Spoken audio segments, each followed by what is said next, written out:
Welcome to the Cantina Roundtable Podcast with your hosts, artist and meme maker extraordinaire Sam Raptor, Star Wars theorist and author of the ever-popular Earth in Star Wars YouTube series, BooFire191, and last but not least, everyone's favorite Mandalorian historian, host of the YouTube channel Manda-LORE, Tad Larkin. Together, they sit down at the nearest cantina or tap caf and just talk about Star Wars. Old stuff, new stuff, weird stuff, and every stuff in between. The Cantina Roundtable Podcast.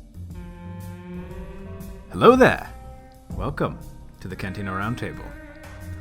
Unfortunately, BooFire is unable to join us today. But we hope we will be able to entertain on our own. So, what are we talking about today? Well, it's funny you ask that, because with Splinter of the Mind's Eye turning 40 this week, I thought we could do 40 years of EU in around 140 minutes. Just going down the list of EU stuff in chronological order and just talk about it, whether we liked it, hated it, indifferent toward it, never read it, stuff like that. Alrighty, so disclaimer first. The generally accepted thing is Splinter of the Mind's Eye was the first EU material published, but actually there are a couple things that were published beforehand. Primarily, it's the Star Wars Marvel comics from issue 7, which was their first material that wasn't actually based on A New Hope. Came out in October 11th, 1977, and issues 7 through 11 all came out before 7-Eleven. All came out before Splinter of the Mind's Eye, along with the novelization of A New Hope, which came out a whole year before, in November 12th, 1976. Oh, wow. I did not know that it came out before the movie. So you could have read the book before you watched the movie? Yeah, I doubt there were many people who did that, but whoever did must have... wow. Well, actually, now that I think about it, I read the Revenge of the Sith novel before I saw Revenge of the Sith. Oh, lucky you. Well, partly because my dad didn't want me watching a PG-13 movie when I was only 10, and my mom felt bad, so she got me the book. No, it was the same with me, actually. I wanted to see Revenge of the Sith, and my parents were like, nah, we're gonna go watch Spy Kids. No, Shark Boy and Lava Girl. It's basically Spy Kids. I think it's by the same director or whatever, but it was... Anyway. All right. Let us start with the Splinter of the Mind's Eye. Now, what's notable about this story is that it's actually based on drafts for... it could have been a movie sequel to A New Hope, had it not been a success. Because George was like, okay, if it's a success, we'll just... he had the ideas for Empire swirling around in his mind. He's like, if it's not, well, we can still make a decent bit more money. You know, what the hell? Yeah. And so of course Star Wars was a massive ass success, and but he was like, yeah, you know what? Take this. Yeah.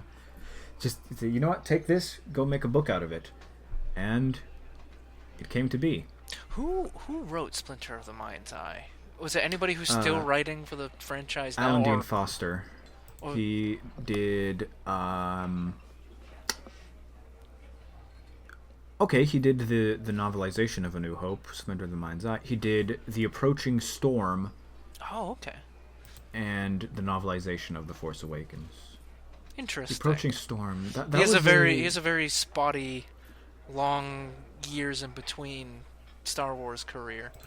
Yeah. I mean, he's the first author, but only done like 5 books in between, yeah. Yeah. Wow, he was born in 46. Well, that's around the time George Lucas was born. He was born in 45, if I remember correctly. I did my junior essay on George Lucas. Oh, really? Yeah. That's cool. I wish I saved it, so May 14th, 1944. So that was around the second to last year of World War II. Yeah. Interesting. I think that was the end of the European campaign. I don't remember. Because we still fought Japan for a full year went on afterward. as well as the European theater was wrapping up then. Anyway, that's so Splinter of the Mind's Eye. What are your thoughts on it? I honestly haven't read it yet. It's on my buy list, but I know some kind of Cliff Notes plot point version that the New Essential Chronology gives, and some of the other source books. Yeah, I've just read the comic adaptation, which came out in like '98 or whatever. Oh, really? So why don't you give me and the fans a little rundown? Well, okay, it's basically just your pretty average space adventure. The main notable thing about it is it's the first Star Wars book, really. Mm-hmm. But it has some interesting concepts, like it has the first duel between Luke and Vader, also Leia and Vader, actually. There's the planet Mimban, which appears then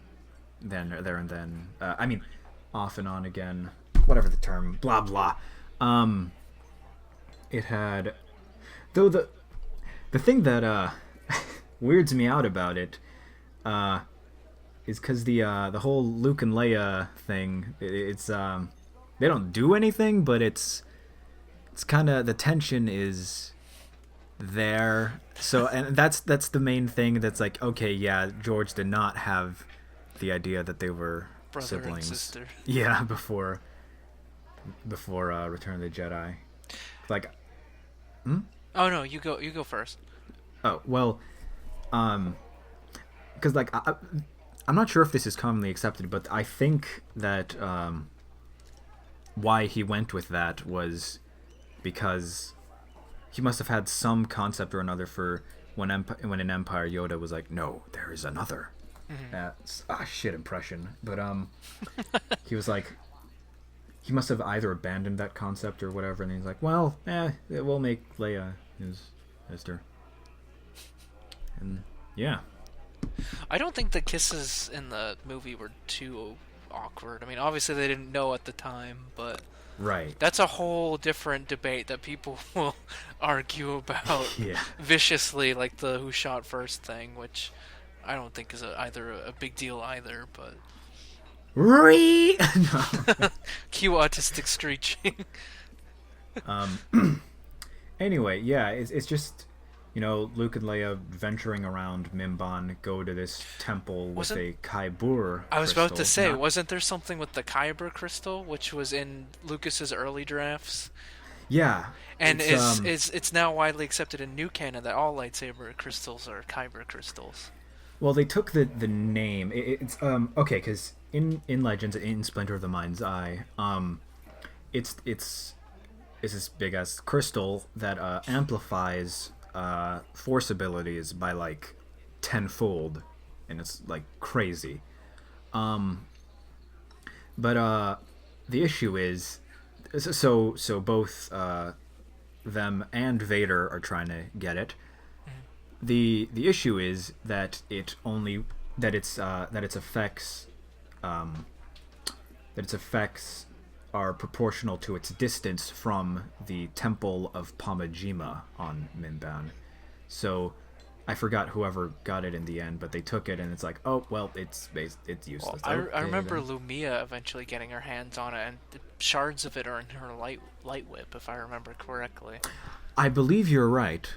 Because I thought I heard that reference when I was listening to Legacy of the Force. That sounds about right. Yeah. So in the new canon, they took the sounding Kyber. In Legends, it's spelled Kaiburr. Mm-hmm. In new canon, it's Kyber. and all lightsaber crystals are now Kyber crystals, but the Kyber crystal from Legends is somewhat unrelated-ish. Interesting. So yeah, that's Splinter. All right, next on our list is the infamous Holiday Special. Oh, Holiday Special. Where to begin? I haven't seen the full thing. I've seen like some of the cringy parts, and I've also seen what is widely considered the only good part, Boba Fett's first appearance. I forced myself to watch this whole thing with a friend of mine.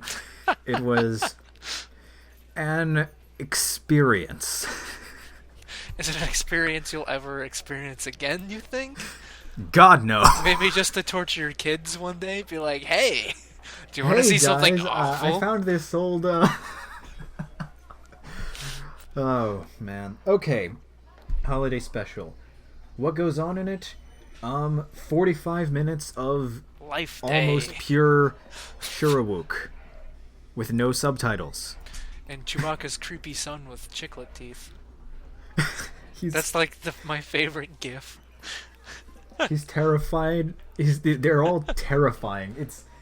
And then it's just, it's so weird. Like the words are, the thoughts are swirling in my mind, but I don't know how to put it into words. It's I just love how in Death Troopers that came out a few years ago, when Chewie's bitten by one of the zombies, he's got like terrible things going on in his brain, and they're all Holiday Special references to the Life Day song. And like I laughed out loud, and I was reading that in class, and everybody was looking at me. I'm like, you it's from my book. You won't understand. It's perfect.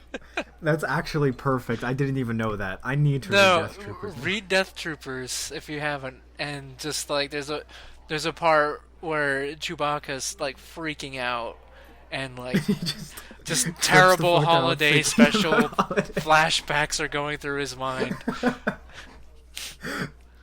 Oh man. Well, I what else needs to be said about it? Go watch JonTron's Starcade special. I will say the only thing good to come out of it is Boba Fett. Yeah, it was I mean, I wouldn't say it's a good cartoon, but it's, entertaining. It's droids level animation. Actually, I think it was produced by the same. I think it was by Nelvon. Yeah. Wait. Nelvana. Nelvana? Oh, so yes. I was gonna say, is Nelvon from Clone Wars named after? It is. Oh, that's exactly that's it. clever. I didn't know that. And yeah, you think I would, because I watched all the documentaries and the commentary on that. Yeah, that's yeah.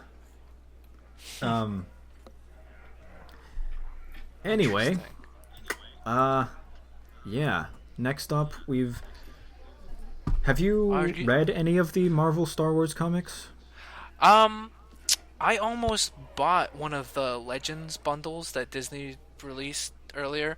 I wanted the one with that introduces Fenshisa and Boba Fett's. I have that. Boba Fett's retcon backstory. Yeah, it's yeah, those are the main issues I read. They're not that good, actually. Well, I want to avoid the whole stuff with Triclops and Tricolus. Well, that's from a different series. We'll but it's still that. Star Wars Marvel. Oh no, I'm thinking of Trioculus because there's two. We'll get to that. Okay. We'll get to that. Okay. Yeah, the Marvel Star Wars comics, the ones they're very 70s and 80s. If you get what I'm like, the painfully 70s and 80s. Yeah, like Smurfs level art. The dialogue it's cheesy. There's yes. I mean, there's some cool ideas, I suppose. The better ones of which are revisited in other stories, but I mean, read them if you like that campiness. But they're all right. Something notable though. A comic that was released before Empire Strikes Back actually talked about Luke's father. They called him Tan Skywalker. And it's like what? So I think it was one of the essential guides, I think, retconned it so actually Tan was a honorific for an elite starfighter pilot. Oh. So Anakin got the title of Tan at some point, and yeah. Okay, moving on to the Thrawn trilogy. The cornerstone of the EU, in many's opinion. Oh yeah. What are my thoughts? Well, they're fucking good. That's I mean, it's amazing that something that was released in the 80s is still so relevant today. And you can I think it's 91. Or 91. Well, it's basically late 80s. I wasn't alive, so but like you read it and like it still applies today. It's still like you could not look at the publication date and you wouldn't know if it was published 3 years ago or 6 months ago, or That's true. I mean, you got things like it introduced things like data pads, and which is, you can look in our planetary shields, but like you can look in our society today and be like, oh, data pad, iPad, okay, yeah, that's true. There are a couple of things that like I mostly think about when watching like Star Trek, things that people would have thought, like self-opening doors, people thought, oh, that's never gonna happen. And now we walk through them every day when we go to the grocery store. Exactly. And then you had things like the communicator that flipped open, and it's like, oh, flip phones. You remember flip phones? But yeah, Heir to the Empire, and the whole Thrawn trilogy has a couple of things like that were sci-fi at the time, I guess. That are now reality in our everyday lives, which is it's interesting, and the themes still live up too. Yeah, those were for a lot of people episodes 7 through 9. It's because the writing was so Zahn is an amazing descriptive author, not to be confused with Tiber Zahn, the criminal. Zahn. Yeah. And I heard even the new Thrawn novels is really good, which I'm not surprised, and I may someday give that. It very much is. I may someday give that a read once I'm out of EU novels to listen to. Yeah, I'd recommend it. It's good. That's all I'll say for now. But yeah, Heir to the Empire introduced Mara Jade, one of my favorite characters. Talon Card. Talon Card is really cool. I love Talon Card. Introduced the Dreadnought class heavy cruiser, which is one of the EU's most important starships. Its contributions cannot be understated. Leia's Jedi training. Jason and Jaina. Yeah, they were born at the very end of The Last Command, right? I thought they were born in the beginning or the middle of Last Command. I may be No, I'm thinking of when Anakin Solo was born at the end of Dark Empire. Anakin, yeah, no, he was born at the beginning of Dark Empire, or maybe it was towards the middle, because at the end of Dark Empire, Palpatine was tries to possess. But we're gonna get that's our next one. So let's finish up with Thrawn, and then unless you want to use this as a segue. No, there's still a little more to say about Heir, I suppose. It's such an amazing. Oh my god! Like then there's Thrawn himself, who proved that you don't need to be powerful in the dark side and whatnot to be an intimidating villain for Star Wars. He was just freaking smart. Just cold. That was calculating. That was one of my favorite things about him. Like, there was nothing special about him aside from him being really freaking smart. But it was so artistically done. He's definitely among one my of the favorite characters. Greatest last words of any Star Wars character. Oh yeah. Spoiler alert if you haven't read it by now. Whoops. You're only almost 30 years late. But...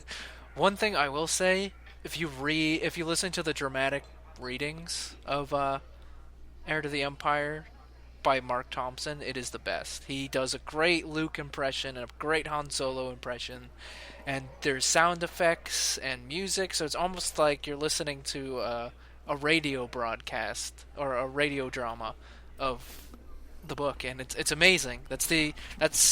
I own the physical copies of the books, but I never really appreciated them until I listened to them on not Audacity. I'm looking at Audacity right now.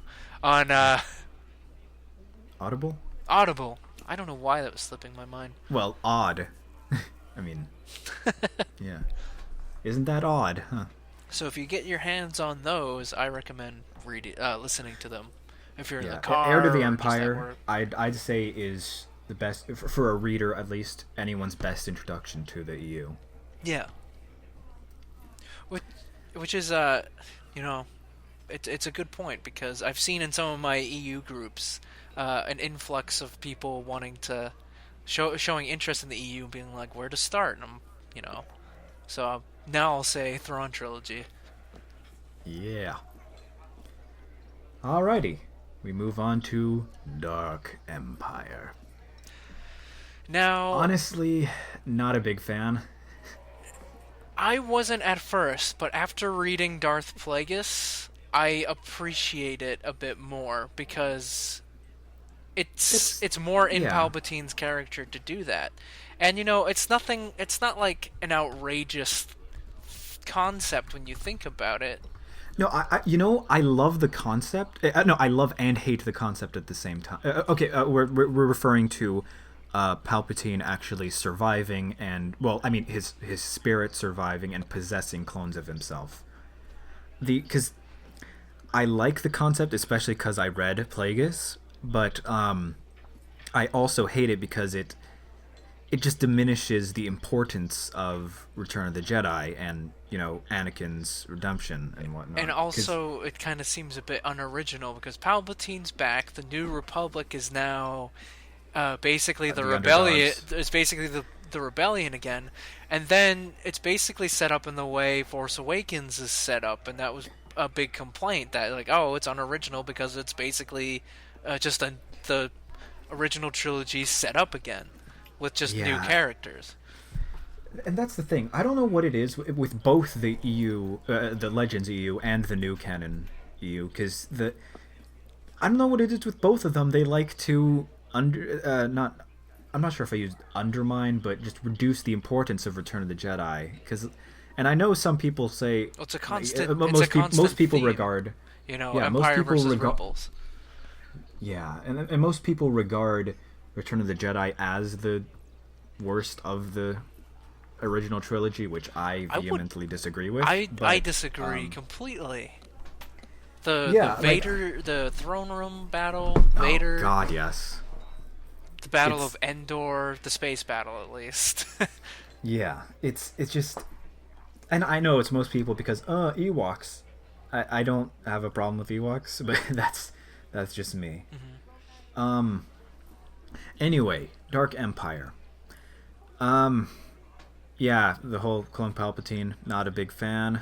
I don't like the art either. I know some people adore it. I just cannot get behind it. Luke falling toward the dark side seemed a bit far-fetched as well. That too. That's another thing about Return of the Jedi. In the original trilogy. Exactly. And I know some people make the argument, oh, it was because he was, yes, he was just trying to infiltrate the Sith to turn against them, but that's still, it's. But what good that came out of it, though, is it sets Leia up even more for becoming a Jedi, and she has that chance to redeem her brother, just as her brother had the chance to redeem their father. So it kind of continues that theme in a way. Probably, yeah. Okay, good about Dark Empire. I love the Eclipse class Dreadnought. It's just a really cool design to me. And tons of people complain that it was way too big. Well, the Mega class. Yeah, don't get me started on that. And it's actually not I mean it's shorter than the Executor, but it's it is more massive, but it's still shorter. It's like, okay then. Yeah. What else came out of it? Boba Fett surviving Return of the Jedi, which is a pretty big thing. That's big to both of us. Being Boba Fett fanboys. Oh yeah, that was cool. Not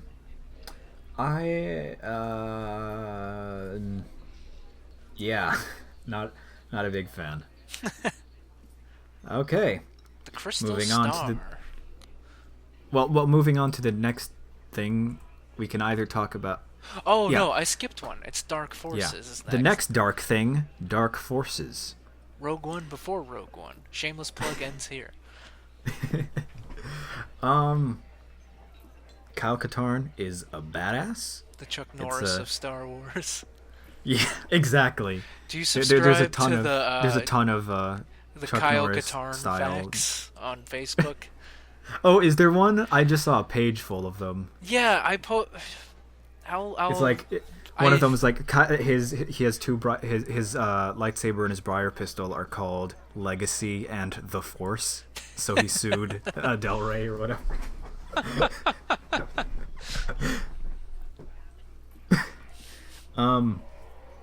Yeah, Dark Forces.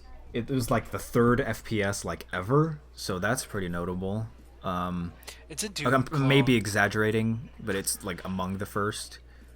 It's a Doom clone.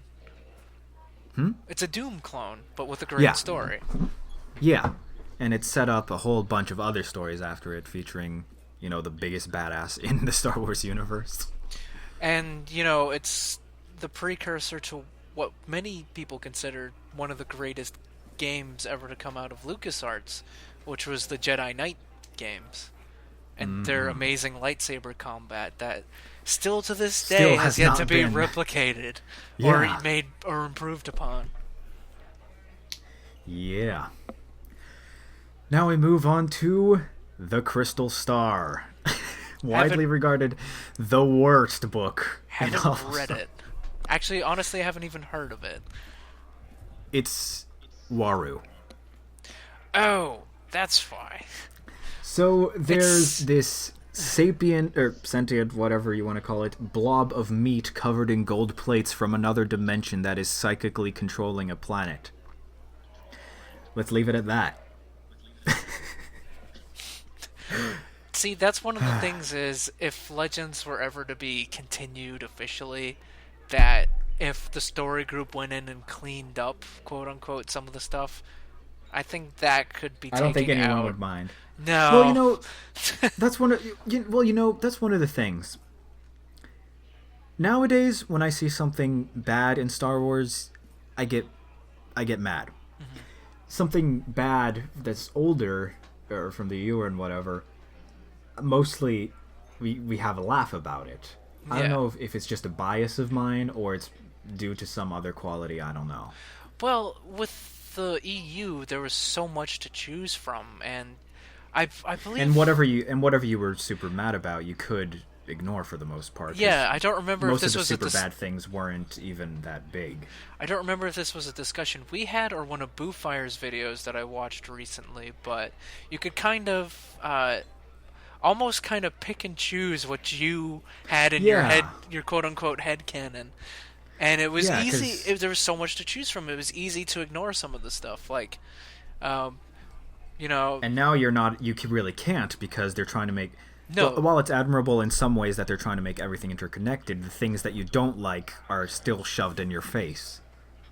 I mean, like, the old EU was still very much interconnected, but like you could, of course, but like small references here and there to maybe sources you don't like for example, reading Kenobi and my distaste of TCW, when he mentions Satine in one line, I'm like, well, I'm just gonna mentally change that to Siritachi. Yeah. Yeah. So, Crystal Star, don't read it. Do yourself a favor. Or if you want to read it to have a good chuckle, you know. Yeah. What the hell? Tales move on of to the Jedi. Yeah. It's a very interesting bunch of stories. This is when the Dark Horse comics start to get really good. Like Dark Empire and the comics that they came out with around those early 90s era. Their style, the art style was weird, and some of the concepts they portrayed were a bit out there. This is when they started getting better. The artwork started getting better. The stories got a lot better, and so did the dialogue. Oh, yeah.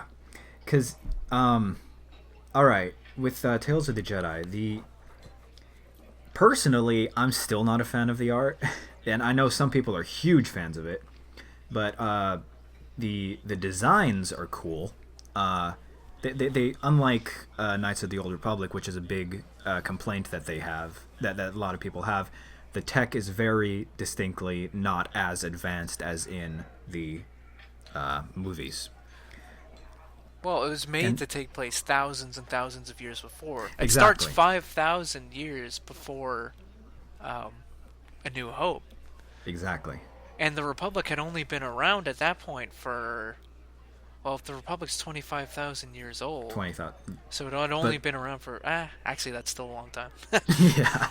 I digress. Yeah, Galactic Civilization was only, like, barely reaching out of the mid-rim. Mm-hmm. The Republic wasn't that big. Yeah. So, it details the first conflicts with the Sith, origins of the Sith as their species, and eventually Exar Kun and Ulla Keldroma. Those are cool characters, I gotta say.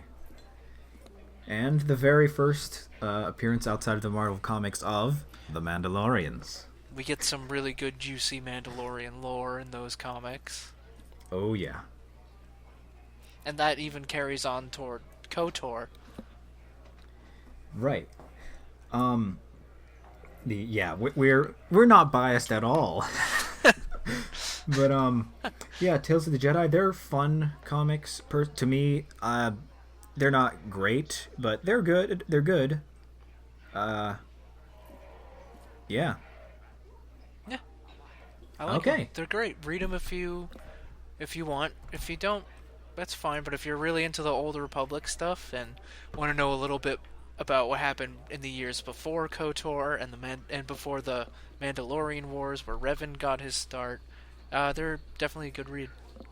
Yeah. And if you want to find out how the temples on Yavin got there. True. That was a fun little thing.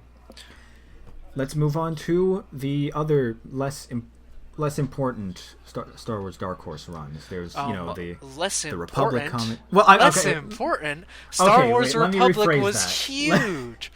Let me rephrase that. The other Dark Horse comics. There's Republic. There's I'm commandeering the show. Sound Raptor's no longer allowed. It's no longer a podcast. It's just Delta rambling about the. I'm sorry. It's Tad Larkin rambling about the expanded universe for another hour or so. Well, okay. Bye-bye. See you around. Be gone with him. Okay. Anyway, we can start with the Republic comics, which gives us one of the greatest Star Wars comic characters ever, Quinlan Vos. Yeah, I was about to say he's the I would call him the de facto protagonist of Republic, even though he's not in every issue. No, they mostly base around him. And it's what I love about the Republic is about Star Wars Republic is it gives you insight in major sort of I say major minor characters because these are minor characters with a big role. Like we get more in depth in Mace Windu, we get more in depth with Ki-Adi-Mundi, and definitely I wouldn't say Quinlan Vos is a major minor character. He's major in the sense that there's a bunch of really awesome stories centered around him. Yeah, but he's in the background once and gets a mention once. His position, George Lucas really loved Quinlan Vos, and John Ostrander was originally going to kill him off, but he said no. He wanted more, but it's weird because after Episode 3, we didn't get many stories or any stories with Quinlan Vos in it. Yeah. So it's like they had him survive, and then the last issue of Star Wars Republic is him with his spoiler alerts if you guys haven't read the Republic comics yet, is him surviving Order 66 and starting his new family, and it sets it up like it's a new chapter. It's a new chapter in his life. That never goes anywhere. That it's going to be explored, but then never does. Yeah, that was a shame. Yeah. But the Republic comics, especially the Clone Wars era ones, oh man, Battle of Jabeam, the Camino. Oh yeah, Boz Pity. All those were Boz Pity. Technically, and the was art Star was Wars gorgeous. Republic. Oh my god. Oh yeah, this is primo Dark Horse art. Is Star Wars Republic. That's when I think they found their artistic theme, gritty realism, and then that stuck with them until 2012. Yeah, that was wow. Just great all around. Then we have great art, great stories, great dialogue. Yeah, what's not to love? Well, there's actually some derpy examples of art. Fair enough. There's one when Anakin's at the Battle of Argonar, and it was a little bit before Argonar. He's learning. Actually, it was a little bit after. It was definitely after Argonar. Sorry, where he's under Ki-Adi-Mundi, and he's basically flying around and being kind of like an arrogant ass, and Ki-Adi-Mundi's yelling at him, and there's this panel where there's a close up on his face, and it's so derpy. I saved it somewhere. It might be the no, I won't put it as the thumbnail for this, but I might put it up here. Yeah, we'll edit this. Then that actually reminds me. One of the most interesting stories to me was a crossover run between because in the 2006, I think they were running several different comics. There was Republic, Empire, Knights of the Old Republic, and Legacy. Mm-hmm. There was a story called Vector, which took this. There was this Jedi Shadow, which was part of this Jedi cult. It's hard to explain, but she basically gets encased in stasis and whatnot, and has this Sith amulet. Oh, I remember this. I read this. Yeah, Celeste Morn. Yeah, I have this comic in one of my omnibuses. Those are some of my favorite stories. They're really nice. And she basically gets trapped in stasis. Then it explores the origins of the Rakk ghouls. It's just a really, really cool story. Not to speaking mention of that. Sorry. I'll let you go. What? I was going to add one more thing on Star Wars Republic. It also gave us Asherat Het, who later becomes one of the last great big baddies of the EU, which is Darth Krayt. Mm-hmm. Yeah, and then there were a number of other. And he was just an interesting Jedi in general because he was a human, but he lived with the Sand people. So he dressed like a Tusken.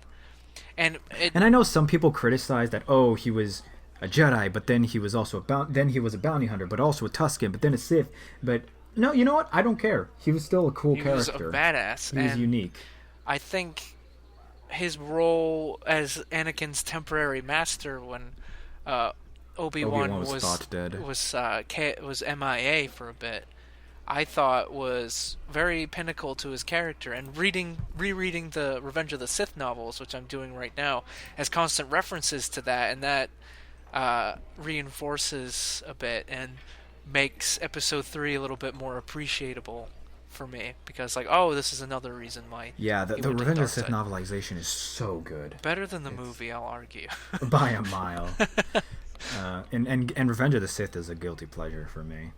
But it's a great film. I don't know why it's a guilty. Okay, there's one scene where the acting's a little weird, but George Lucas doesn't know how to write a love scene, is what I'll chalk that up It's because I'm so in love with you. Yeah. So love has blinded you. That's not exactly what I meant. Anyway, Dark Horse. They did a couple other great things. There was Mara Jade by the Emperor's Hand. There was Crimson Empire, which was so good. Oh, yeah. Kir Kanos is also among my favorite characters. You're missing one of the best. Badass. You're missing one of the best ones, though. Jango Fett Open Seasons. Oh God, yes. Okay, audience, you're about to Mando fanboy. Mando boner. Yes. It's perfect. It has Jango Fett's backstory. It has great art. It ties in perfectly with the Bounty Hunter video game. It fixes, or rather, it takes a retcon from Tales of the Bounty Hunter, or it fixes stuff up in the universe. It's just, oh yeah. Yeah. Not to mention, it gives Jango. It sheds a little more light on why Jango chose to be the prime clone for the Grand Army of the Republic, and it turns Order 66 from just a straight Sith plot to destroy the Jedi to also Jango's revenge for the Mandalorians who are all slaughtered at Galadran. Yeah. Yeah. Then something else of notice, there was Star Wars Tales, which were an interesting group. Some of the stories were canon, some of them were obviously not. There were just a bunch of really interesting one-shots. If you ever get the chance to read them, do so. I think I have one of the Star Wars Tales collections in my collection. I haven't gotten around to reading it yet. It has I got it because it has that non-canon comic where it's like a fantasy Mandalorian camp where you go to be Mandalorian. Oh yeah, the Jango school, whatever it's called. Yeah, and I'm like, oh, this is hilarious. So I bought it just based on that. Yeah, that was actually pretty funny, and I think Tag and Bink were in it. Tag and Bink's in everything. It kind of cheeses me off when Leland Cheese like, oh, look at all these new EU characters we're putting in, and it's like Tag and Bink was Infinities, and you know it because you put them there. Yeah. Oh yeah, because audience, if you don't know, Tag and Bink are supposedly appearing in Solo. So woo. Anyway, we move on to Shadows of the Empire. Now, shouldn't we have put this up, because we're doing it in release order, shouldn't we put Shadows of the Empire a little bit closer to Dark Empire and Dark Forces? Because it was kind of that... Shadows of the Empire was 97. Oh, really? I thought it came out way earlier. Yeah, year I was born. Wait, hold on. Shadows of the Empire. It was 96. Oh, wow. Sorry. I was 2 years old? Hmm. Oh, I was born in 94, 95. Yeah, 2 years. Yeah. Oh. Anyway, the haven't played the game, read the book. Neither have I. Shadows of the Empire was interesting because I think it was the first multimedia project that it was. It had a ton of stuff. It was basically marketed as a Star Wars movie without a movie. Mm-hmm. It had a book, it had a game, it had a soundtrack, and a radio toys. drama. It had a radio drama. It had everything but a movie. And I think wasn't there one actor in That's weird. My Echo thought I was talking to her. Wasn't there one kind of big actor inside the radio drama? You may be right. Who was the guy who played Draco Malfoy's dad in Harry Potter? Oh, I think he was in it. You know what? Hold on. Shadows of the Empire. I forget his Shizor's theme is so good. Hold on. I haven't listened to the soundtrack yet. Is it good or is it 8-bitty? I had a feeling it would be. Oh, no. It's good. It's orchestral. Like, it's not. I don't think it was John Williams, but it was. Where's the? I'll have to look for it on YouTube. Honestly, maybe I can even put it in some Manda-LORE videos if there isn't a copyright still on it. It shouldn't. I mean, I put it in my history of the Mandalorians, and it didn't get anything. Huh. Actually, I put like 100 songs and whatnot, and the only one it noted was one from TCW. Well, that one, that video was like an hour and 40 minutes, so. Yeah, it was 51 minutes, I believe, but yeah, it was very. I had that problem with for Manda-LORE, my Clone Wars overview video, because I had all these like little KOTOR snippets and some Force Unleashed soundtrack, and then by the end I was getting lazy, so I'm just like, I'm just gonna put the entire Republic Commando OST. Yeah. Anyway, Shadows of the Empire story was cool. Shizor is an interesting character. Darth Vader's badass. Yeah. Dash Rendar. Dash Rendar is a badass, even if he is just a Han Solo XB. But with him, we get to see different variants of Corellian engineering ships, like the YT-2400. Yeah, the 2400 is a cool ship. I like it. Which is weird, because the YT-2400 itself is canon, because it appears in the special edition of A New Hope. As well as Rebels. Outrider and Dash Rendar are not. Which I always thought was funny. Oh, well. We move on to New Jedi Order. No, this one's another 50-50 thing. You either love it or you hate it. Audience, this is the introduction of the Vong. The Yuuzhan Vong. They're, something interesting. Why do we call it Yuuzhan? Some people call it Yuuzhan Vong. Sometimes some people call it Yuuzhan. I used to call it Yuuzhan because ZH in Chinese makes the zh sound. Mm-hmm. But honestly, I feel Star Wars pronunciation is up to their own interpretation. Rather, because me and my friend Matman Dude, if you're watching this on Manda-LORE and you've seen some of my live streams, you know Matman Dude drops in frequently. We have a huge disagreement on how to pronounce Felucia.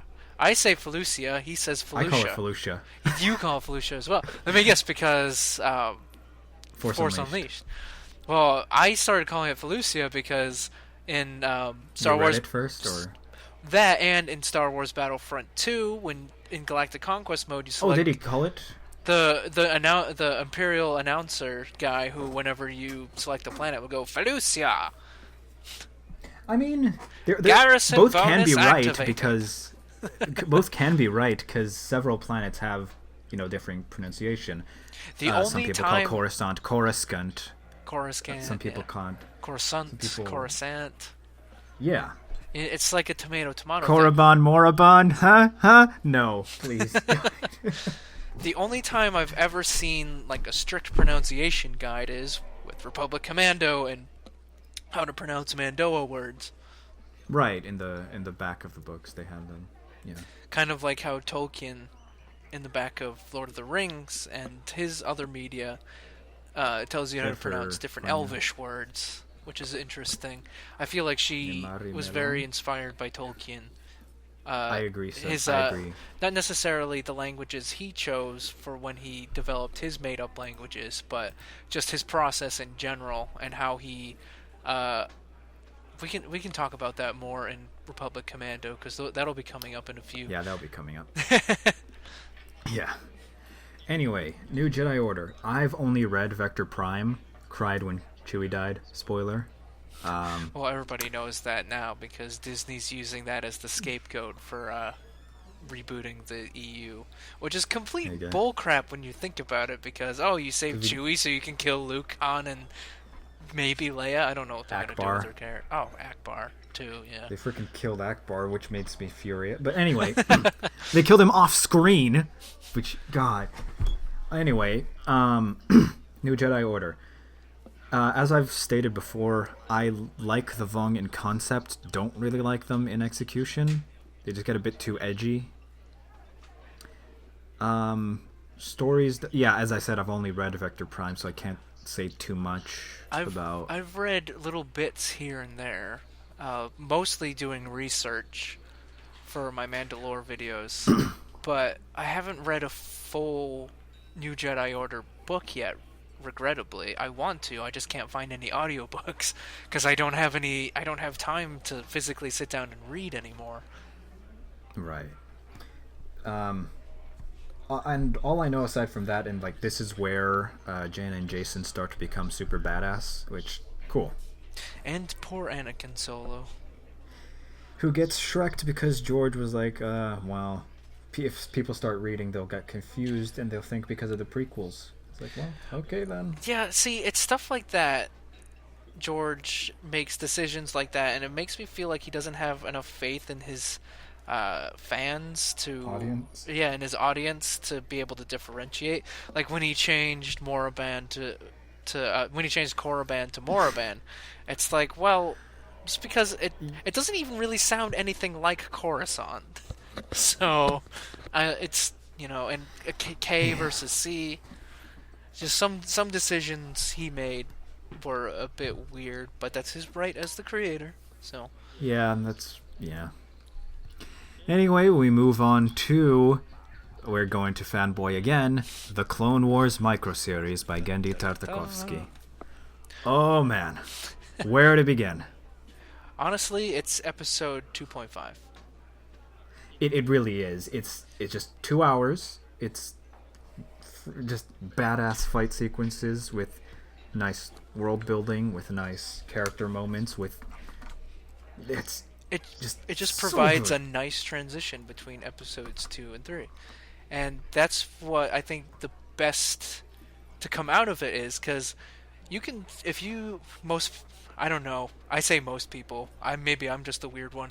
When people do Star Wars Marathon, you can easily watch Episode 2 and then watch the Clone Wars miniseries and then watch Episode 3, and then everything kind of flows together and you're like, oh, okay. I do the same. And it's weird because growing up with the series, I never really thought about it until I rewatched it as an adult in between Episodes 2 and 3. I'm like, oh my god, that makes so much sense. Mm-hmm. And it's just so like I gotta say I do have a bias towards this thing because it was probably the first Star Wars media I ever saw, because and I used to watch a lot of TV as a kid, especially Cartoon Network. And Cartoon Network was the bomb back in the early 2000s. Yeah. You had Dexter's Lab, Samurai Jack. You had both by Genndy Tartakovsky, I think. Yeah. You had Ed, Edd and Eddy. Yeah. But the thing is that the episodes were so short that they actually put them in commercial slots. So. And now, when I was a kid, I never thought they were that short. I thought they were a good amount of time. But, being that short, that's about the attention span of a 10-year-old anyway, so. That's true. Yeah. But, yeah, I was just I think the first thing I ever saw was Captain Fordo and pals just invading Munalist, and I was blown away with how frickin' they didn't even say a single word, just hand signals, just being complete badass. Genndy Tartakovsky is a master of conveying a scene without even a lot of dialogue.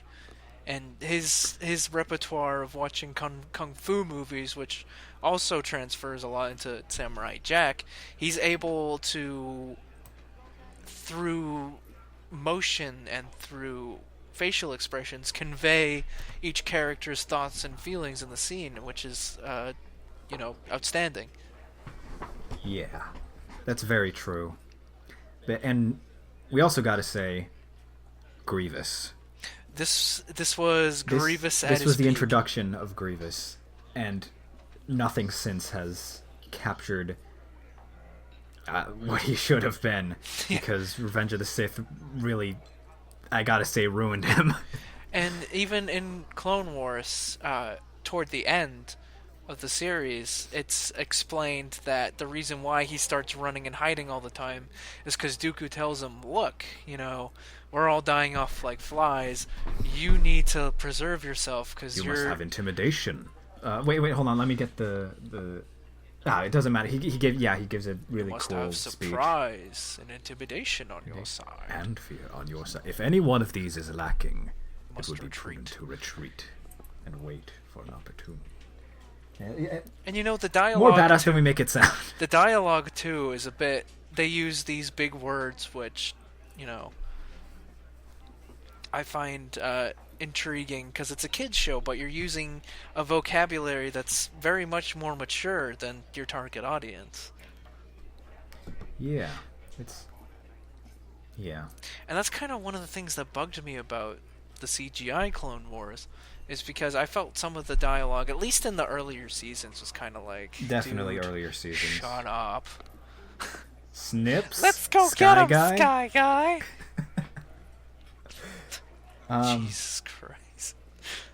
Yeah, come on, we're still talking about original. Let's keep positive. Well, all right. Is there anything else, or should we? I could talk about it for hours, but yeah. I can honestly recite the series probably. It's that good, people. Yeah. Watch it. It's on YouTube, but I recommend buying a copy. Not that Genndy Tartakovsky will see a cent of it, but I don't know. I just feel better buying a copy of something I really, really enjoy. Maybe that's just me personally. Yeah. All right, we move on to Knights of the Old Republic. Dun, dun, dun, dun, dun, dun,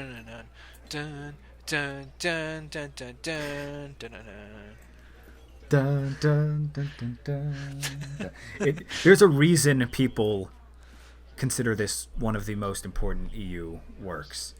And even new canon fans love KOTOR. They want it to be part of the new canon so bad, and Lucasfilms kinda ignores it.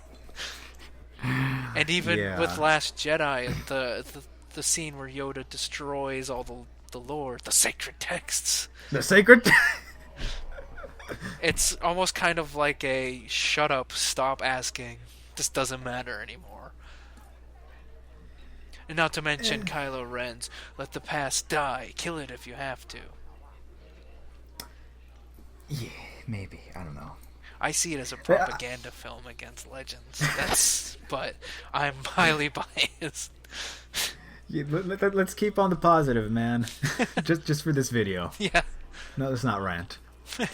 KOTOR. It introduces frickin' Darth Revan, loads of people's favorite character. It has HK-47, other people's most frickin' hilarious it's people's favorite droid, aside from maybe R2. The soundtrack is great. It's amazing. The story is astounding. And it's BioWare, who doesn't really do bad games. I mean, Andromeda. Well, I think that's a highly... I don't know. But that's... It's... Yeah. Anyway. KOTOR, really freaking good. Really great. If it's probably and like everything good I said about it is amplified in the sequel. KOTOR 2. It's $10 on Steam. Go get it. Like, what are you doing? Do it. Just do it. Do it. Do it. Do it. Do it. Do it. Do it. And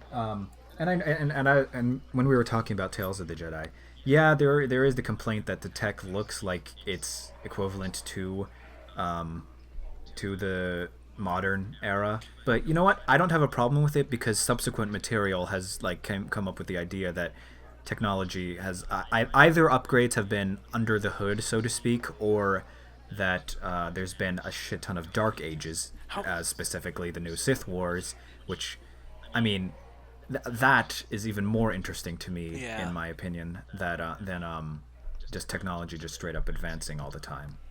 How many years in between Tales of the Jedi and KOTOR chronologically? Well, the first issues of Tales of the Jedi are 5,000 are 1,000 years prior. About the last issue, and the very last issue is like 30 years difference. 30 years, a lot can change in 30 years. Think of what we didn't have 30 years ago. Fair enough, but yeah. Then it's good stuff. Play KOTOR now. Do it. Do it. After this podcast, but or while you're playing the podcast, but that may do it. Yeah. That may infringe upon your experience, your immersion, but yeah. You do you. Do it. Do it. Just do it. Do it. We move on to Battlefront. Oh man. Are we just gonna talk about both Battlefronts? No, we're going to talk about the not EA front. No, I mean both Battlefront 1 and Battlefront 2. Oh, yeah. No, I don't even count Honestly, EA I haven't played that. Honestly, I haven't played that much of the first one, but Battlefront 2. I cannot stress how great this game. I must have like 700 hours of playing. I'm going to talk about Battlefront, the first Battlefront first, because by all means, I had a good year of playing this game before Battlefront 2 came out, and it was awesome because my friend, after school, my friend would bring his controller over and he'd bring Battlefront, and we played on my PS2. And while it didn't have things like space combat, it still had aerial combat, which was cool. It had things like first-person view, where like you get, at least in the PC version, if you do first-person view and then you get into a cockpit of a vehicle, it's actually like, say you get into an ATST, it's like you're looking through the viewport of the ATST. It's really interesting. And there were things in Battlefront like going prone and voice commands that didn't really carry over to Battlefront 2. Yeah, you could do voice commands to get other troopers to follow you, but in the first Battlefront you could tell troopers to hold up, to spread out, to follow you, to get lost. It was a whole interesting squad dynamic that I feel wasn't that present in Battlefront 2. As great as Battlefront 2 is, I'm not putting down Battlefront 2 at all. It's one of the greatest Star Wars games because those exact ever made. points are another friend of mine said, that's why I don't like Battlefront 2. And I'm like, this was before EA Front, of course. He was like, I was just like, what? He's like, yeah, I don't like it. It's just not as good as the first one. I was like, well, okay then. You do you, man. But anyway, go on. That was pretty much it for Battlefront 1. Oh, the story was it was okay. The Battlefront 2 story is way better. Okay, yeah. Let's talk Battlefront 2. But the story of Battlefront 1 real quick kind of goes in parallel. If you play the Clone Wars story, it goes in parallel with the first few months of the Clone Wars, and it kind of parallels the Clone Wars video game that came out like about a year earlier. Oh, does it? Yeah, and a little bit of Galactic Battlegrounds too, because you go to a lot of the same planets like Renvar, for example, which are prominent battles in both Galactic Battlegrounds and Clone Wars. And yeah. Oh, more so in Clone Wars. I don't think you go to Renvar and Galactic Battlegrounds. I don't remember. Anyways, Battlefront 2. Yeah. Oh man. I have spent at least 700 hours on it. Granted, I have modded the shit out of it, but even before that, when I was a kid, I must have played several hundred as well. I cannot stress how good this game is. The campaign, the gameplay, the Galactic Conquest. The space battles, I can think of very few things to improve on it. Like aside from graphics and whatnot. Yeah, but even then, the it's graphics still playable. still hold up today. They do. Yeah. And there's a bunch of shader mods out there and graphics enhancer mods that bring it a little bit more bearably up to date. Yeah. And the Hero Assault. Hero Assault on Tatooine. Oh. Hoth Hunt was fun too if you're a Wampa. Mm-hmm. Yeah. And I even got a kick out of Tatooine Hunt, the Sand People versus Jawas. Oh, with the Sand People and Jawas.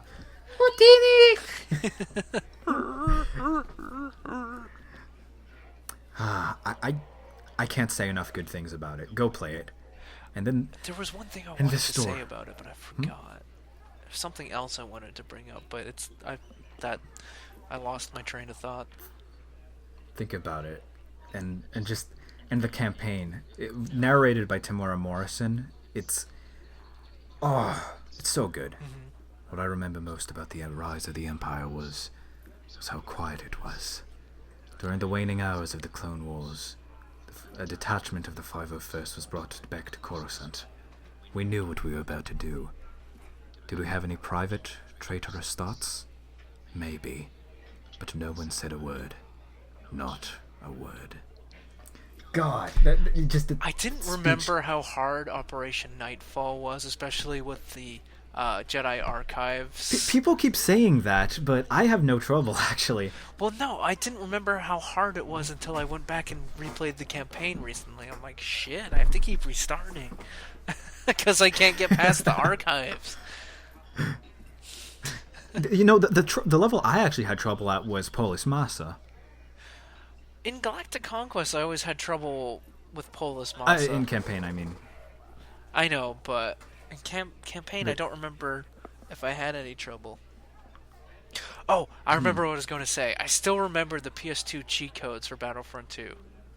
Really? Yeah, off the top of my head, God mode is like up, up, up, left, down, down, down, left, up, up, up, left, right. That's great. Yeah. You use the D-pad on the PS2 controller. Back in the day, cheat codes. Oh, us oldies. Those young whippersnappers will never know. And I could still recite a ton of the NPC names. There was Han Poranom, Aran Gunnar. I don't know what it is. There's something magical about that game. Also, watching wrist rockets. Watch those wrist rockets! Yeah, it's become a meme. It's so good. Speaking of so good, we move on to Commando.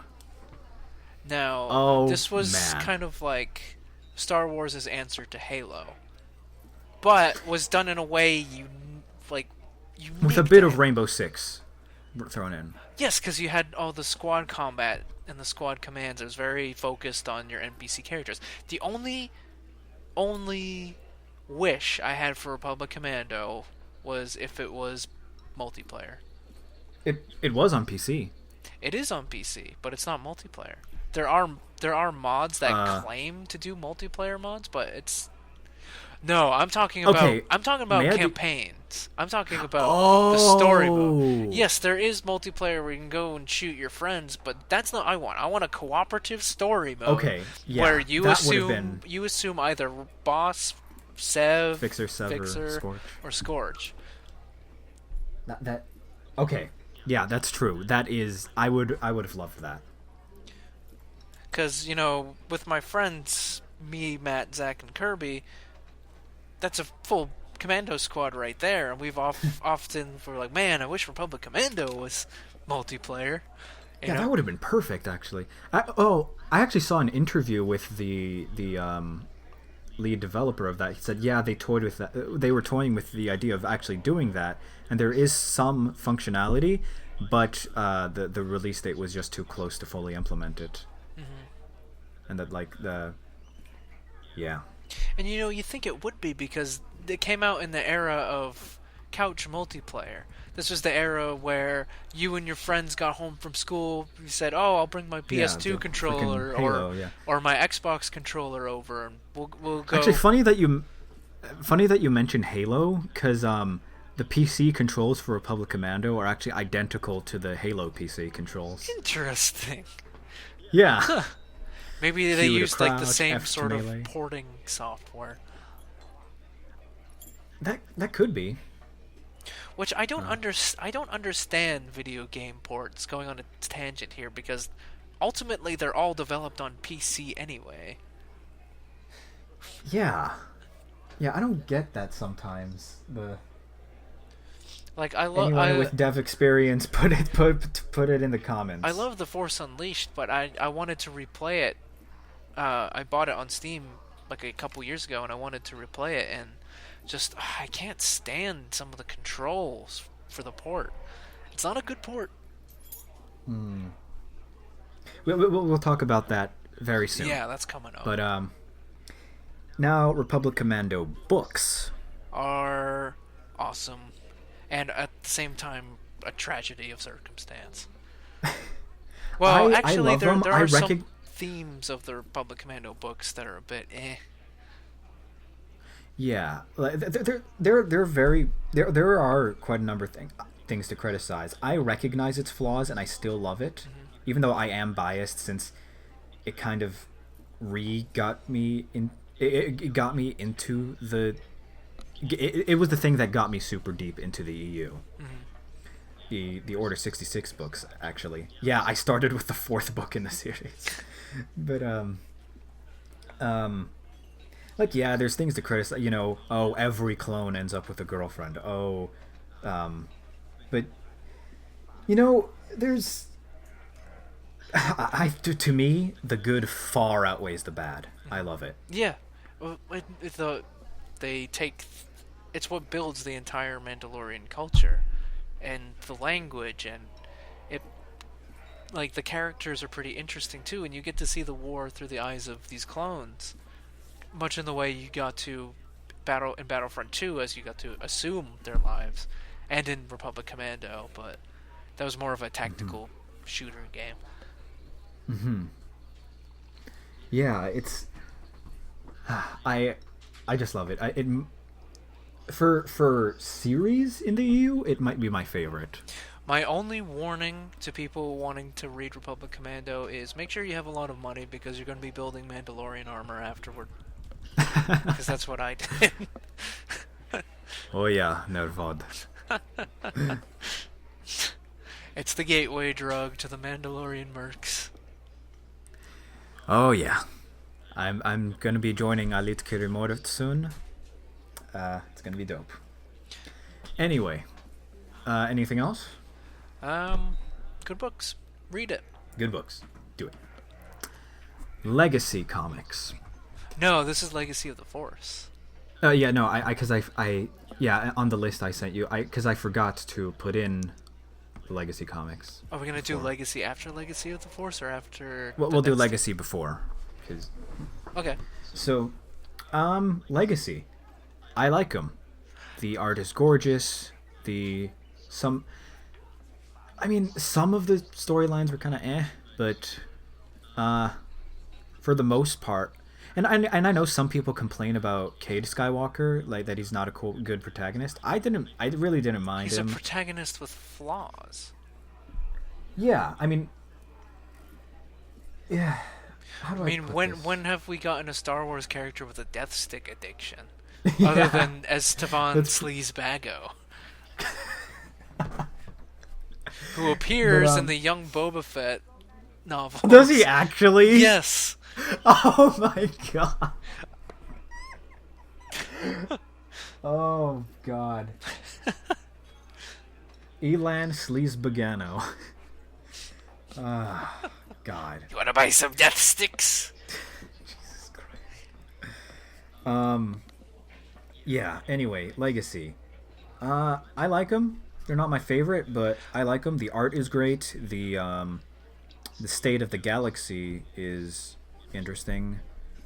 And, yeah, I guess it's notable for being the last thing chronologically. Well, you know, it didn't have to end that way. I haven't had much exposure to the comics themselves outside of what I've read from source books, but the artwork seems really good, and you know, I like Kukruk and I like Asherad Het. Yeah, both of those are stellar characters. But yeah, I never really got into like reading them while they were big, because when those were coming out, I was so focused on the Clone Wars multimedia project and reading those comics, and it was just for somebody just getting into the EU at that time, it was just something way too far ahead in the future, you know. Yeah, I get you. It was like because all the Skywalkers and Solos are dead. Well, the main Skywalkers and Solos, obviously, Cade. It was 130 years after, so. Yeah, and it's interesting to see where their lineages went and where they took them, and like how different factions evolved and devolved. Yeah. Like how the Imperial Remnant goes from this xenophobic little band of squabbling warlords into the Fell Empire. Very inclusive and not as... It's not like tyrannical like Palpatine's empire was. It's almost more of a constitutional monarchy. Yeah, because they had the council or whatever. And how, you know, it's the direct descendant of Jaina Solo. Jaina, yeah. And or Jack at least Fell. Extremely heavily implied, but yeah. I think it's confirmed from what I've read. You may be right. Anyway, yeah, Legacy. It's good. Check it out if you want. Legacy of the Force. Now, came out after Episode 3. This was paralleling, not Anakin Solo, Jason Solo's Fall to the Dark Side. Rise and Fall to the Dark Side.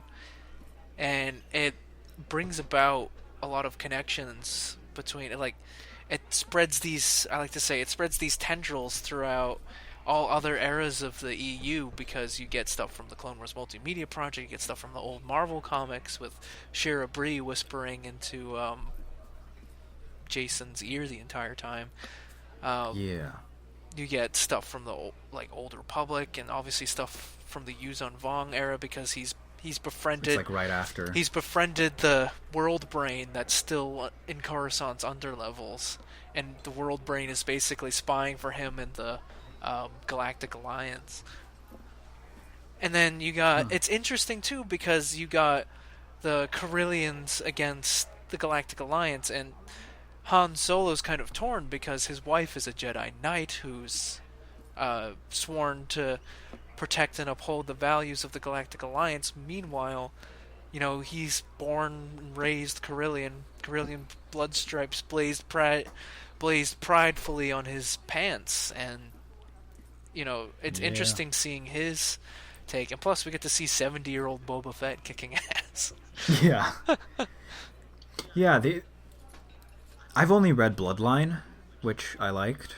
I've read even if it had some first issues. 5 books in the series. I never got to finish it because I'm still looking for the other books, and somebody uploaded all the audiobooks on YouTube, but they got taken down before I ripped them all. Ah, damn. So that's too bad. That's why when you sent me all the audiobooks, I'm like, hey, by any chance have you found Legacy of the Force anywhere?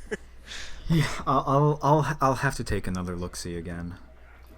Though I hear one of the complaints is that this is where Karen Travis's Mando wank gets a bit too out of hand. Mando wank? I don't understand. The into that she, like, for example, at one point, like 70-year-old Boba Fett supposedly was about to kill Darth freaking Kaidus, who was supposedly at that point stronger than Vader, which, as much as I love Mando's, doesn't really make any sense at all. See, I didn't get that far, so I didn't know. Oh, I'm sorry. It's not a huge spoiler. Yeah. And I know how the series ends anyways. You could just watch the Legacy of the Force fan film, which is pretty good. Some of the acting's meh, but it's pretty good. Yeah. It's yeah, and yeah. Okay. Kylo Ren Empire 0.1. Yeah, the original Kylo Ren. Kylo Ren before he was cool. Ooh. Jason Swolo. All right. Empire at War plus Forces of Corruption. One of the greatest, actually, it's in my not so humble opinion, the greatest Star Wars strategy, real-time strategy game ever to be made. It's really good. I've gotten into arguments where people have said that Galactic Battlegrounds is the greatest. I'm like, no, it's an Age of Empires clone. I've had what was that others? It was one of the first 3D. The one on like N64 or whatever. Oh, Star Wars Rebellion. That's more of a grand strategy game because you're presented with a map of the galaxy and you're basically just moving numbers around, which is why I can't get into Hearts of Iron or Europa Universalis. Because I need that real-time element that Total War and Empire at War gives me. Likewise. Because I tried playing Hearts of Iron because I'm really into 18th century German history. Oh no, it wasn't Hearts of Iron. It was I forget which one it was, but it was one of those grand strategy games, and I was really into the Franco-Prussian War and early 19th century German imperial history, and I tried playing the game, and I was just so bored. But I get you. Regardless, I definitely think Empire at War is the greatest real-time strategy game ever made by LucasArts. It's good stuff. And I'm PO'd because Petroglyph actually went to EA not too long ago and said, "Hey, we're willing to make a sequel to Empire at War." Oh, did they actually? Yes, I have the article somewhere. I posted it on my New Canon criticism page. Oh, let me guess. EA was like, no. EA expressed zero interest. God. They want to keep milking Battlefront forever. Well, at least a couple months ago they brought back the online servers and added Steam Workshop. Yeah, well, because Petroglyph itself as a developer isn't dead. It's not like LucasArts that died as soon as the as soon as everything was bought out. My heart sinks. I don't know why Disney couldn't. I'm sure there's perfectly reasonable economic explanations, but at the same time, I don't know why Disney couldn't have kept them. I mean, they hadn't produced anything big or good. They were working on stuff for a while. They were working on 1313 but remember, and that Darth Maul game. Because remember, The Force Unleashed 2 was a massive failure. SWTOR kind of, after a year... I honestly don't think there should have been a sequel to Force Unleashed, but we'll get there. Yeah, we'll get there. That's our next topic. Actually, yeah. We'll move into that. But Empire at War, I spent the entirety of my... in 12th grade, I just spent the entirety of my Spanish class playing Empire at War. Oh my! It's like, Alex, ¿qué animal es un perro? And I'm like, el Imperio contraataque. But I've sunk so many hours into that game. It's good shit. I've modded it inside and out. Oh yeah, you're a modder for it. Yeah, I made the Star Wars Clone Wars sub-mod, and I worked on the original Star Wars Clone Wars mod. I did maps and stuff for that. And I'm currently working on the Legends mod, which I might split up into several smaller mods. Okay. But that's in the future. I haven't had time to work on it. Everybody on ModDB is like, don't let this mod die. And I'm like, it's not dead. I just don't have any friggin' time to work on it. That's too bad. Anyway, The Force Unleashed. Dun, dun, dun, dun, dun, Da, da, da, da. That's... Some people don't like it. I'm biased because it's what really... It's what started me into getting really into Star Wars. I got it for my birthday, 2008, and I was like, wow, this is fun. It's a great game, and it has a great story. Introduces, like the most iconic character, honestly. You think Starkiller is the most iconic EU character? No. What do you think I'm talking about? What? Ram Kota. Oh, he's cool. He's like super cool. I love Ram Kota. And I love his backstory. It's interesting, and I wish more of that was explored, but... Actually, yeah, I feel the same. They should have either... There should have been some Clone Wars stories with Ram Kota's militia and whatnot. Yeah, why didn't Dave Filoni include any of that in Clone Wars? That would have been interesting to see. Because those came out around the same time. They came... Yeah, they were like 2 months apart or something. Which is what reinforces my idea that Clone Wars was written with complete disregard for the EU, but that's a different topic. Yeah, that's a horse of a different... We can talk about that. Force Unleashed. Interesting story. I know people... Sam Witwer's acting is great. I know some people say, Starkiller is edgy, Mary Sue, blah, blah. Oh, Gary Sue is the Terraminer. Yeah, Gary Stu, sorry. Gary Stu. He's like overpowered. He's really not. I mean, the big feat, the pulling a Star Destroyer out of the sky. He actually doesn't do that. It was already falling. He just redirected it, and the effort made him collapse, at least in the... fall unconscious, at least in the novelization, which is supposedly more... the overrides the game story. Well, yeah, because games are S-canon and novels are C-canon. Precisely. And likewise, him beating Vader, well, that's the thing. While Vader is stronger... what Starkiller's best... his proficiency is Force Lightning, which is, if this were Pokemon, would be super effective plus critical hit on Vader. It's because he has the exact skill set that Vader is least proficient defended against. And can he even use Force Lightning with his metal appendages? Vader? No. Vader, yeah. He can only do Force Choke. Yeah. Well, I mean, and a billion other things except not Force Lightning. Other criticisms I've heard is it undermines the rebellion. I think... Oh, with the whole Treaty of Corellia and whatnot. That was established... The Treaty of Corellia was established long before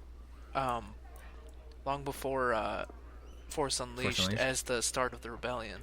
Oh. And well, I think mean, the inclusion... You mean Starkiller's involvement? Well, I think the inclusion of the Treaty of Corellia was basically more validates it as canon. Right. Yeah. And so are people talking about... I have no problem with Starkiller's involvement in the Treaty of Corellia. Yeah, neither do I. And the fact that his family crest is used as the symbol for the Rebel Alliance, I thought was interesting as well. Yeah. I have no issues. If anyone in the comments, if you can elaborate, if you got issues, go ahead. Yeah, I've just heard complaints. I don't remember exactly what the parameters of the complaints were, but I just know that there are people that weren't happy or mildly annoyed. It's probably better. Yeah. I don't think anybody would be up in like outrage. But then again, I've been up in outrage over less. Yeah, that's true. I screamed the day they decanonized the EU. I yelled. I went through the stages of depression, man. Like, I'll be honest. And I know people in the comments are probably like, "Oh, it's just a story. You're being overdramatic." You know, it's what I grew up with. It was my escape. I didn't have a really good childhood. I was poor. My stepdad was pretty abusive. So Star Wars and the EU, the games, the comics, the novels was my escape. So when I was told by some mouse that none of it matters anymore, I was like, what the fuck? I invested so much into this. I have so much useless Star Wars knowledge that isn't actually Star Wars anymore, you're telling me? Yeah, I know exactly how you feel. Because the thing was, I got super into the EU in 2011. Oh no! That's the worst. Yeah. So I had a year and two-ish years of just pure, and then the Disney buyout, and people started talking. Well, are they gonna? Yeah, it was 20. Override it. I'm like, well, no, there's no actual proof yet. Yeah, I remember. Right? I remember being subscribed to the site and hearing rumors that the new Star Wars movie is going to, follow the EU. Wouldn't do that, right? Yeah, I remember reading one article that I posted to Facebook somewhere that it was like the episode 7's gonna have Luke with his academy on Yavin 4. It's gonna have the New Republic. It's gonna have Leia as training as a Jedi. It's gonna focus more on Han and Leia's children. And I was like, oh my god, this is gonna be awesome. It's gonna follow the EU and everything's gonna be great. I had hope, and they just threw everything out, and that's when April I lost my hope. 25th. Disney's had promises that they fulfilled, that they haven't fulfilled yet. Like, I remember one of the big promises was, we're going to re-release the unedited original trilogy. Did they ever actually say that? Because I've heard I recall reading an article where they said that they would do that, and then some years later somebody called them out on it. It's like, well, we can't actually do that because of the technology. So it's like, well, why did you promise that? Wait, the technology? I thought it was because of the Fox owning the distribution rights to A New Hope. No, one of the big concerns that I remember them saying was something about, even if they were to get their hands on the original, I think the original copies are locked away in the Library of Congress somewhere. If they were able to get their hands on the original cuts, that it's difficult. The transition between specialized editions between digital and I almost said cellulite, the cellulose film, the 9mm or whatever. I don't know. Yeah. Just do the We're getting off topic. We are getting way off topic, and I am sorry. So, cool. Force Unleashed, good game. Good story, good characters. Yeah. I like it. Yeah. Fate of the Jedi. Should we do Fate of the Jedi or Plagueis first? Because I forgot to put that in as well. Sure. Now that I actually read Plagueis, because I hadn't read it before a couple of weeks ago. Yeah, it's good. Oh, good stuff. Mm-hmm. Plagueis is for the standalone books, it might be the best, I think. Maybe. It just explains so much. Oh yeah, and it's a love letter to the EU basically. It has references, and the references aren't in your face like that, which might make some people confused. No, they're in dialogue that would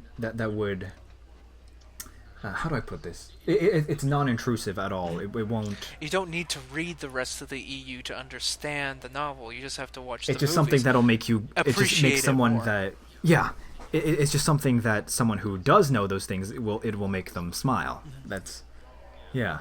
Like I was actually texting Psalm when I started listening to it on audiobook. I'm like, wow, there's a lot of references to Clone Wars in here with what was it, Baldemnik, and there's another planet too that appears in Clone Wars that Munilence, that goes into a little bit more of the lore of Munilence, which I was reading. I was listening to Vision of the Future, or was it Spectre of the Past? Those two kind of sequels to the Thrawn trilogy, and I didn't realize that was the first appearance of Munilist in the banking clan. Oh, huh? Yeah. What do you know? Yeah. So I was like, oh, what? I thought Munilist was a creation of CW. Yeah, but I was wrong. So Tartakovsky really did his homework. Yeah. Yeah. But Plagueis, good stuff. Read it. Great book. That's Fate of the Jedi. Oh, sorry. I was going to add one last thing. That's another good dramatic reading if you can get your hands on the audiobook. Oh. Mm-hmm. Yeah. Fate of the Jedi. Haven't read it. I own the books, haven't gotten around to reading them. Yeah, it's all I know is Abeloth. Some people don't like her. I like the concept. I like all that I've actually read about her, but I've heard some people are just like, it's too out there, and I'm like, I don't mind it. Well, it goes into more of the concept of the ones with the stuff on Mortis and TCW, and that's another thing. That's something that people either love or hate. What was your take on? I always grew up reading that the Force was this mystical, natural energy that only Force-sensitive people could tap into. I don't think midichlorians necessarily destroyed that. I think the EU did a good job of adapting midichlorians to that already preconceived notion of what the Force was.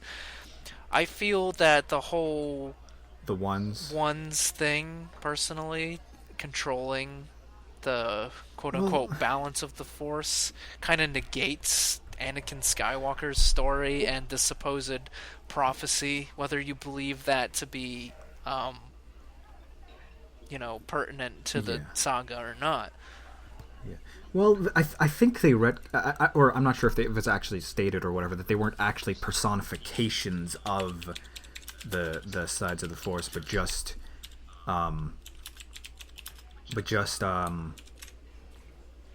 really, they were somehow tied or whatever. Blah blah.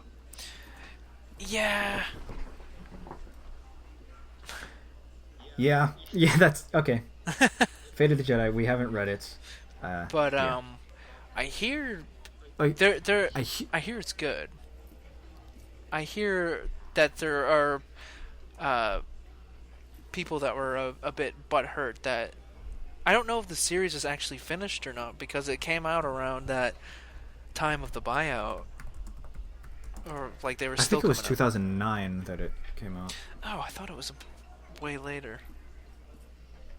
Maybe it started in 2009, and as it evolved... Yeah, it kept on going. Because Season 4 introduced Mortis, right? And that was until, what, 2010, 2011? Mm-hmm. Yeah. So... I think. I don't recall. Anyway. The Old Republic. I have mixed feelings. It's probably the Star Wars medium with the most production value. I think it has the most voice lines of any video game ever. Now, it has. I haven't played it, but I want to say my first exposure to seeing that first Deceived trailer back in 2009, I like. I'm pretty sure I jizzed in my pants a little bit. It was amazing, and I knew the game wasn't going to actually look like that, but the trailers alone... I haven't played the game, and I'm not big into MMOs, so I don't know if I ever will. I may get the game at some point just so I can play with you and Boofire every now and then because I enjoyed social interaction through games. But just seeing the trailers as they came out one by one, and I would wait patiently every month for Nosturel to put out a new timeline video. Oh yeah, I loved the journal. Yeah, that was enough for me. Just, oh man. And I wish he kept making more timeline videos, but I know it was a thing leading. He was voiced by Bishop. Yeah, Bishop from Aliens. From Alien. Yeah.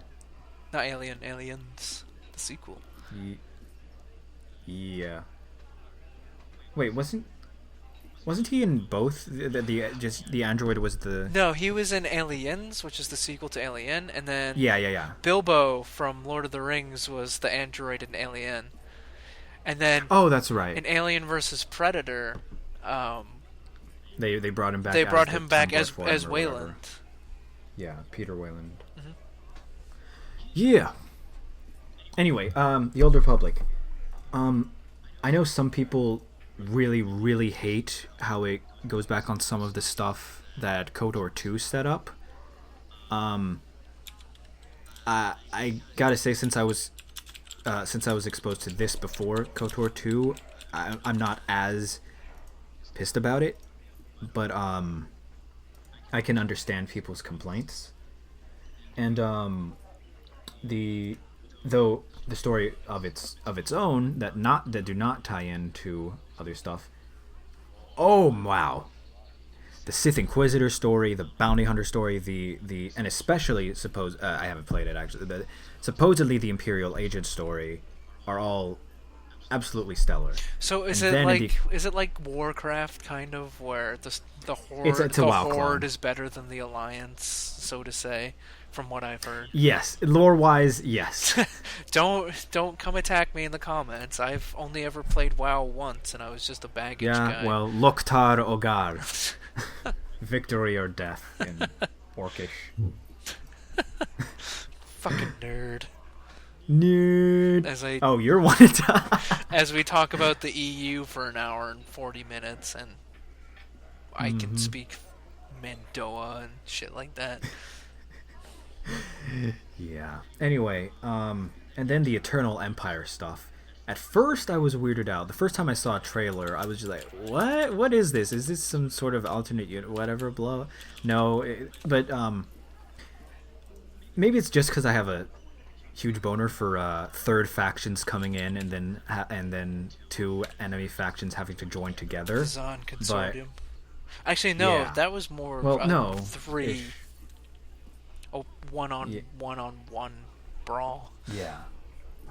I have an enormous boner for that. But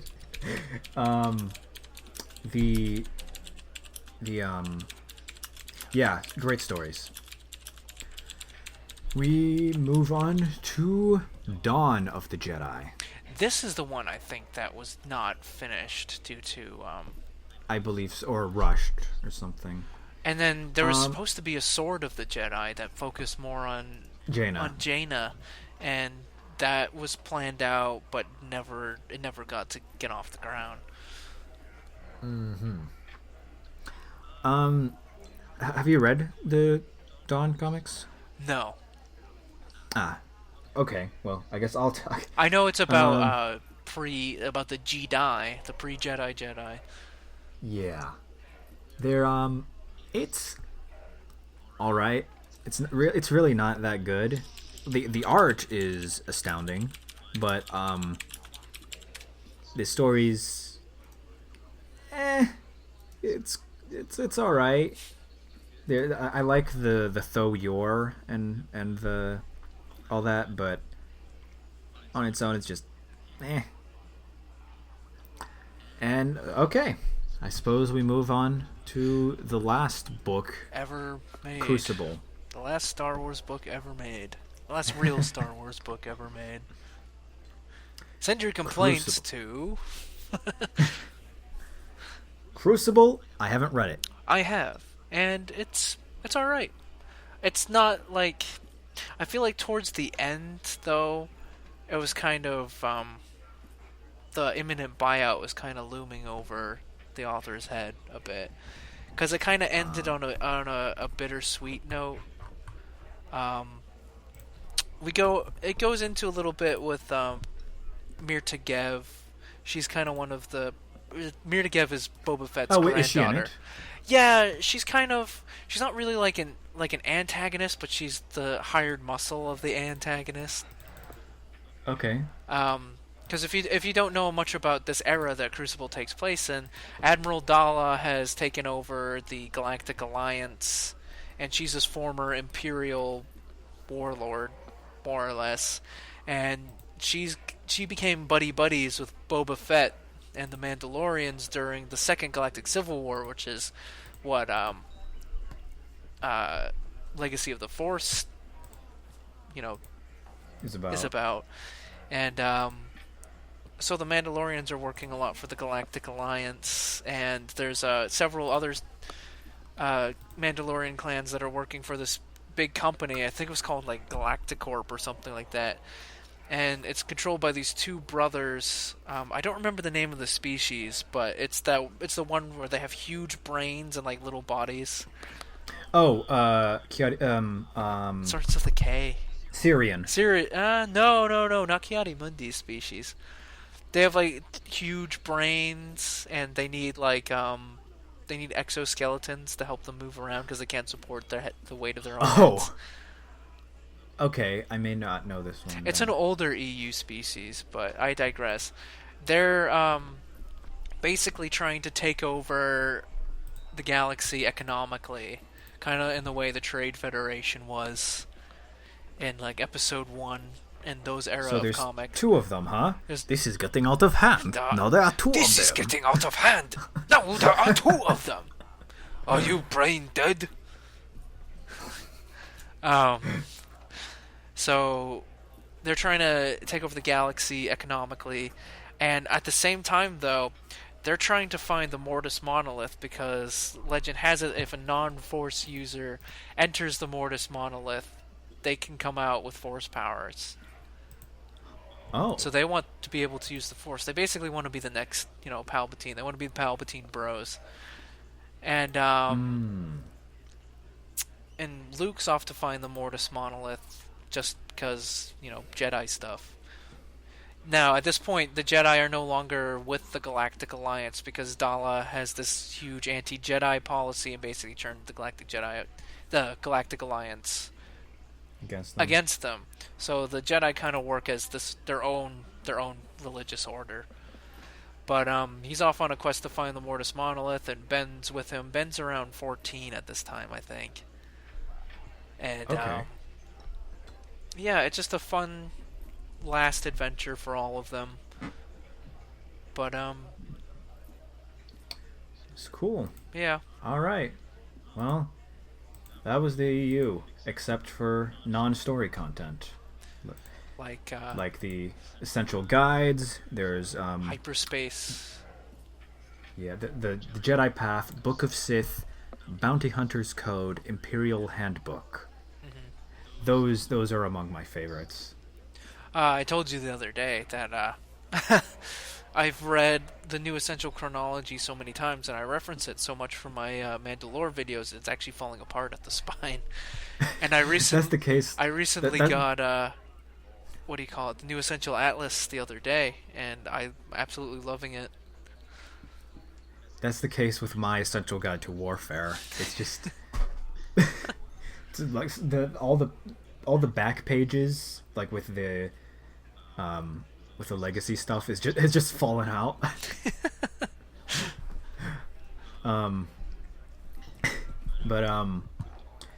Yeah, honestly, I may even like the essential guides and all that even more than the story content, because it just expands the universe so much that it's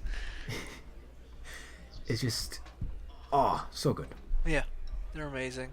If you want broad overviews of the expanded universe, you definitely want New Essential Guide to Chronology, New Essential Guide to Warfare, and the Essential Atlas. Essential Atlas. If you care about planets. Galactic geography and politics. It's very galactic politic heavy. But at the same time, it explains so much of what's going on with the Republic before and during the Clone Wars and the transitioning into the Empire, which is extremely interesting. If you're into that stuff.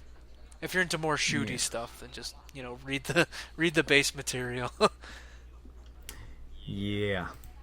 But yeah, so that was the EU in roughly 40 years of EU in roughly 1 hour and 40 minutes. Or 149, but we're still in that 40 prefix, so. Yep. That happened. It counts. All in all, good stuff with some shit stuff, but by far mostly great stuff. Mm-hmm. But we're totally biased, so you might not find it. Yeah.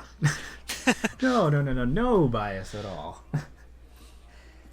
I will say one thing. It was all approved by George Lucas, who is the creator.